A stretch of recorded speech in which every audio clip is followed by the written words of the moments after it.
नमस्कार दोस्तों, मैं हूं मनोज कौर गुप्ता। आप देख रहे हैं मेरे चैनल को जिसका नाम है रेगुलर क्लासेस फॉर अकाउंट। और सामने आप देख रहे हैं समय मैनेजमेंट अकाउंटिंग की बुक है और केजी पब्लिकेशन इसके पब्लिकेशन है, पब्लिकेशन हाउस। और चैप्टर चल रहा है इसका फंड फ्लो एनालिसिस वाला चैप्टर। और शॉर्ट क्वेश्चन में चलेगा ये 5th क्वेश्चन। और 5th क्वेश्चन यहाँ से यहाँ तक है, इसका स्क्रीनशॉट ले लेना। तो पढ़वाते हैं आपको। अतुल पढ़ो। From the following information, prepare the statement of source and application of fund for the year ended 31st March 2017. ठीक है, तो हमें बनाना है statement of source and application of, यानी कि सोर्स ऑफ फंड और एप्लीकेशन ऑफ फंड वाला बनाना है हिसाब किताब। ठीक है, तो इसमें लिखा हुआ है इंक्रीज इन वर्किंग कैपिटल। अब ध्यान रखते रहना कि इंक्रीज इन वर्किंग कैपिटल किस साइड आता है, एप्लीकेशन में या सोर्स ऑफ फंड में। याद है फॉर्मेट एप्लीकेशन में आता है। और यहाँ लिखा net trading profit before writing of goodwill. Source of fund नहीं, ये तो आपका फंड फ्लो ऑपरेशन निकालने का काम आएगा आपका। ठीक है, तो बिफोर राइटिंग ऑफ गुडविल दे रखा है, तो गुडविल का भी इसमें कोई ट्रीटमेंट नहीं होगा, नॉर्मल रहेगा हिसाब किताब कि नेट प्रॉफिट कितना आपका 26,875। और डेप्रिसिएशन कितना दे रखा है 75। हाँ ठीक है, कोई नहीं। आगे क्या है, डिविडेंड पेड दे रखा है, इसका यूज़ कैसा होगा दिखाऊंगा मैं आपको। आगे क्या लिखा है, गुडविल रिटर्न ऑफ दे रखा है 12,500। इशू ऑफ शेयर कैपिटल है 37,500। ठीक। सेल्स ऑफ इन्वेस्टमेंट है 25,000। परचेज ऑफ फिक्स्ड एसेट्स है 75,000। ठीक है, परचेज ऑफ फिक्स्ड एसेट्स हो गया, ये आपका तो पेमेंट वो हो जाएगा application of fund. Sale of investment source of fund हो गया, issue of share capital source of fund हो गया, गुडविल रिटर्न ऑफ हो रहा है, ये हमारा प्रॉफिट लॉस में उसमें आना चाहिए, लेकिन बिफोर वाला बोल दिया पॉइंट तो इसलिए नहीं आएगा वो। ठीक है, आगे बढ़ते हैं।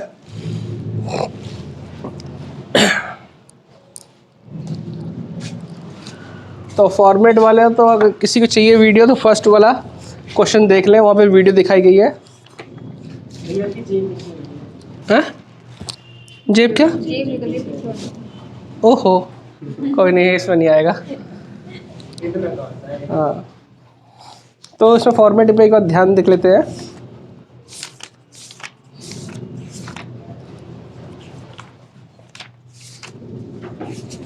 तो इंक्रीज इन वर्किंग कैपिटल का फॉर्मेट आपने याद कर ही लिया था, कैसे कैसे होता। फंड फ्लो स्टेटमेंट बनाना है, फंड फ्लो स्टेटमेंट। चलो करते हैं क्वेश्चन को। फंड फ्लो स्टेटमेंट बनाने के लिए तुमको पहले वो भी बनाना पड़ेगा, इंक्रीज और डिक्रीज निकालना। हाँ, लेकिन उसका आंसर दे रखा है ना मैं। अच्छा, दे रखा है। हाँ, तो मैं यहाँ पे एक लाइन खींच लेता हूँ। तो ये एप्लीकेशन वाला चलेगा ना। फंड फ्लो स्टेटमेंट, ठीक है। Source of fund, application of fund. Answer में वही उठा के दे दिया तू ऊपर से। बिल्कुल, अब ये हो गया हमारे पास। इसके नीचे बनता है एडजस्टेड प्रॉफिट लॉस अकाउंट बनता है, वगैरह वगैरह बहुत सारी चीज़ें। Increase in working capital effect निकालने के लिए statement of change in working capital निकालना पड़ता है। लेकिन हमें दे रखा है इंक्रीज इन वर्किंग कैपिटल दे रखा है। अब दे रखा है तो हम इस्तेमाल करें। ये एप्लीकेशन में आता है, डिक्रीज हो तो इधर आता है, इंक्रीज हो तो इधर आता है। इंक्रीज इन वर्किंग, क्योंकि हमारे फंड का जो भी यूज़ हो रहा है, जहाँ पैसा लग रहा है वो सब एप्लीकेशन में, और जहाँ जहाँ से फंड यानी पैसा आ रहा है, फंड रेज हो रहा है, वो सोर्स ऑफ फंड में आता है। तो कितने रुपए दे रखे थे 10,000, लिख दिया। फिर लिखा है net trading profit before writing of goodwill, है ना। तो अगर हम इसमें देखा जाए, हमारे पास एडजस्टेड प्रॉफिट निकालने के दो फॉर्मेट है, स्टेटमेंट फॉर्म है एक तो, और एक इसका नॉर्मल फॉर्म है अकाउंटिंग फॉर्म वाला। अकाउंटिंग फॉर्म कब यूज़ करते हैं, जब हमारे पास ओपनिंग क्लोजिंग दो तरह प्रॉफिट दे रखे होते हैं। अब सिंगल प्रॉफिट है, अब उसकी एक जो पहली लाइन थी उस पर थोड़ा गौर करवाते हैं। गौर करवाते हैं, अपने स्टेटमेंट फॉर्म पे आ जाओ 5.8 पेज पे, जहाँ पे लिखा है net profit for the current year. मिला इंग्लिश में, और हिंदी में एग्जाम्पल नंबर 2 से पहले मिलेगा। हाँ एग्जाम्पल 2 से थोड़ा सा पहले ये हाँ, तो वहाँ लिखा है net profit for the current year, लिखा है ना। अब ऐड हम लिखते हैं नॉन फंड आइटम, क्या लिखते हैं, add non fund item and non trading charges already debit in profit and loss account. Already debit in profit and loss account क्या मतलब है, हम उन्हीं आइटम को यहाँ पे ऐड करते हैं नेट प्रॉफिट में जो ऑलरेडी प्रॉफिट एंड लॉस के डेबिट साइड में आ चुके हैं। समझ रहे बात को, अगर वहाँ पे आ चुके हैं तो मैं उसे ऐड कर सकता हूँ, लेकिन वहाँ पे नहीं आए हुए हैं तो उन्हें ऐड करने का कोई हक नहीं है मेरे पास, क्योंकि इस लाइन के हिसाब से यही चल रहा है। अब जब हम क्वेश्चन पे आते हैं तो क्वेश्चन में लिखा था net trading profit before writing of goodwill. जो प्रॉफिट है नेट प्रॉफिट वो बिफोर राइटिंग ऑफ गुडविल है, तो ये माइनस करेंगे राइटिंग ऑफ गुडविल वाला। राइटिंग ऑफ गुडविल का यूज़ हुआ ही नहीं है। अगर यूज़ हुआ होता तो मैं ऐड कर सकता था, अब कुछ नहीं करूँगा मैं इसका, इस पॉइंट को देखूंगा भी नहीं, छोड़ देना मतलब। हाँ। अदरवाइज आपको पता है मैं यहाँ पे ऐड करके दिखाता था, अब ऐड करके नहीं दिखाऊंगा। तो मैं यहाँ पे निकालता हूँ calculation of fund from operation, ठीक है। ऑपरेशन वाला पॉइंट निकालना है, पता नहीं छोटा लिखा दिखाई दे रहा हो ना दे रहा हो, ऑपरेशंस, ठीक है। यहाँ लिखेंगे नेट प्रॉफिट, कितना गिवन था नेट प्रॉफिट, 26,875। नहीं नेट प्रॉफिट लिखूंगा जैसे मैं स्टेटमेंट फॉर्म में निकालता हूँ एफएफओ निकालने के लिए, इसमें ऐड करूंगा non fund item, non fund item लिखा, लेकिन इसमें गुडविल रिटर्न ऑफ का यूज़ नहीं करूंगा क्योंकि प्रॉफिट जो है बिफोर राइटिंग ऑफ गुडविल दे रखा था, ठीक है। तो बचा क्या इसके अलावा, डेप्रिसिएशन ऑन फिक्स एसेट्स, फिर क्या ऐड कर सकता हूँ मैं, डेप ऑन फिक्स एसेट्स, कितने रुपए का डेप दे रखा है, 4,300, इनको प्लस करा जाए तो मेरा एफएफओ आ जाएगा। ये वर्किंग नोट में आएगा ना। हाँ ये वर्किंग नोट का पार्ट है, मतलब इसके बाद मतलब जो हमारे दो स्टेटमेंट होते हैं ना, चेंज इन वर्किंग कैपिटल वाला और ये फंड फ्लो स्टेटमेंट, ठीक है। इसका बाद बनता है एडजस्टेड प्रॉफिट लॉस, वो 3 पॉइंट होते हैं जो क्वेश्चन का पार्ट है, बाकी सब वर्किंग नोट होता है। तो ये वर्किंग नोट लिख सकते हो फिलहाल, तो अभी मेन चीज़ हमें ये बनाना, तो इसके लिए सब चीज़ वर्किंग नोट का काम कर रहा है। अगर बड़ा क्वेश्चन होता तो 3 पॉइंट हमारे मेन क्वेश्चन का पार्ट माना जाता। तो फिलहाल हम इसे ऐड करते हैं, तो क्या आएगा देखो जरा, प्लस करना, थोड़ी सी आवाज़ आ रही है मशीन चलने की, थोड़ा सा इग्नोर करना है ना बच्चों, घर गृहस्थी वाले लोग हैं थोड़े। मेरी आवाज़ तो तैयार होगी यार,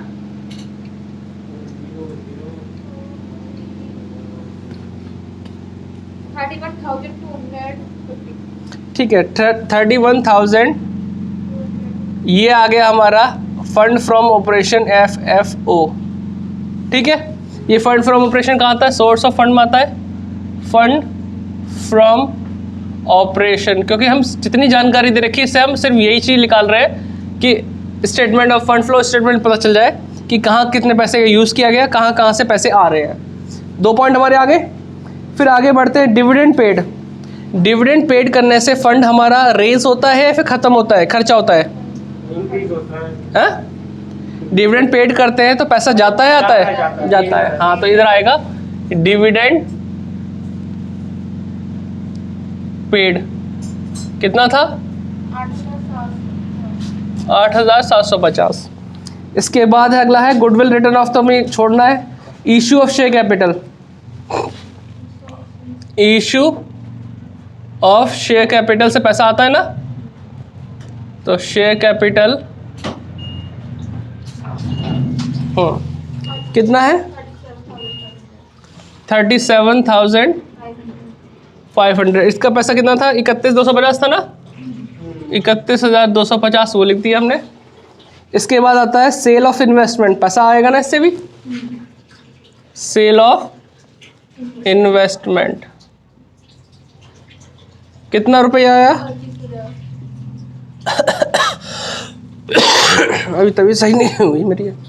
purchase of fix assets purchase of fixed assets कितना आएगा? 75,000। ठीक है, अब इसे प्लस करो। पहले सोर्स ऑफ फंड को प्लस करके दिखाओ कितना आ रहा है। आप अतुल इधर का प्लस करो, सेम आना चाहिए।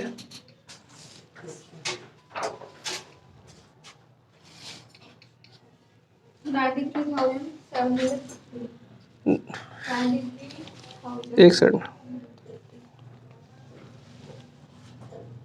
93,750 इधर भी आ रहा है, इधर भी आ रहा है, दोनों साइड सही है।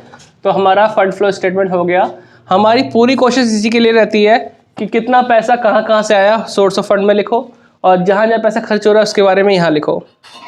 ठीक है, इसकी सहायता करने के लिए हमारा स्टेटमेंट ऑफ वर्किंग कैपिटल वाला जो होता है point, statement of change in working capital, उसके लिए हम करंट एसेट्स करंट लायबिलिटी उनको लिख के यूज करते हैं। आंसर आता है इंक्रीज इन वर्किंग कैपिटल या डिक्रीज। वो आंसर मैं पहले से पता था, इंक्रीज वाला हमने यहाँ डाल दिया। ठीक है, उससे पैसा जाता है इंक्रीज से, और डिक्रीज से पैसा आता है, मतलब थोड़ा सा इस तरह चेंजेस होता है कि सोर्स ऑफ फंड में आता है डिक्रीज वाला, और इंक्रीज वाला इधर आता है एप्लीकेशन फंड में। अगला पॉइंट था डिविडेंड पेड, हमने यहाँ डाल दिया, पैसा जा रहा था। परचेज ऑफ फिक्स्ड एसेट इधर आ गया। और फंड फ्रॉम ऑपरेशन कैसे निकाला? नेट प्रॉफिट हमें बोला था before writing of goodwill, goodwill से पहले पहले। अगर आफ्टर गुडविल होता है या नॉर्मल भी होता क्वेश्चन, बिफोर वाला वर्ड यूज नहीं होता, तो मैं गुडविल को यहाँ प्लस कर रहा होता। ठीक है, हम मानते हैं कि वो पहले ही ऑलरेडी उसमें प्रॉफिट लॉस पे आ चुका है डेबिट, और उसे हम प्लस करके दिखा सकते हैं। ठीक है, बिफोर वाला पॉइंट था, हमने गुडविल वाला पॉइंट हटा दिया, सिर्फ क्या ऐड किया? Depreciation on fixed assets. Add करते ही हमारा क्या आ गया? आंसर। वैसे लेस भी हम करते हैं, लेकिन लेस वाला आइटम कोई भी नहीं था जो प्रॉफिट वाले आइटम थे। ठीक है, और फिर हमने सेल ऑफ इन्वेस्टमेंट वगैरह यहाँ लिख दिया, इसका आंसर भी यहाँ लिख दिया, और हमने टोटल किया, आंसर हमारा आ गया। कोई दिक्कत तो नहीं? नोट डाउन कर लो इसे। ऐसी छोटी छोटी चीज़ें हम सीखेंगे, बड़े आगे चलते चलते तो बड़े क्वेश्चन हो जाएंगे, लेकिन एमसीक्यू के हिसाब से हम बहुत कुछ सीख चुके हैं, और कुछ और सीख जाएंगे। भैया उन्होंने ये वाला किसी काम से दिया है? कौन सा? 83750 एप्लीकेशन ऑफ फंड के नाम से दिया। कहाँ कहाँ पैसे आपका खर्च हुआ? देखो 75,000 रुपये परचेज करने में चला गया, फिक्स एसेट्स। डिविडेंड कितना बांट दिया? 8,750, दोनों को प्लस कर दो। और बाकी हमने इंक्रीज इन वर्किंग कैपिटल लिखा। बनाना था? नहीं, हो गया, उसी का आंसर दे रखा जोड़ के थोड़ा, टोटल 83,000 आ गया। ठीक है बेटा, आप नोट कर चुके हो आप लोग वीडियो में देखकर, थोड़ा सा लाइट में आ गया ये। ठीक है, वीडियो मैं यहीं बंद करता हूँ, आप इसे नोट डाउन करो।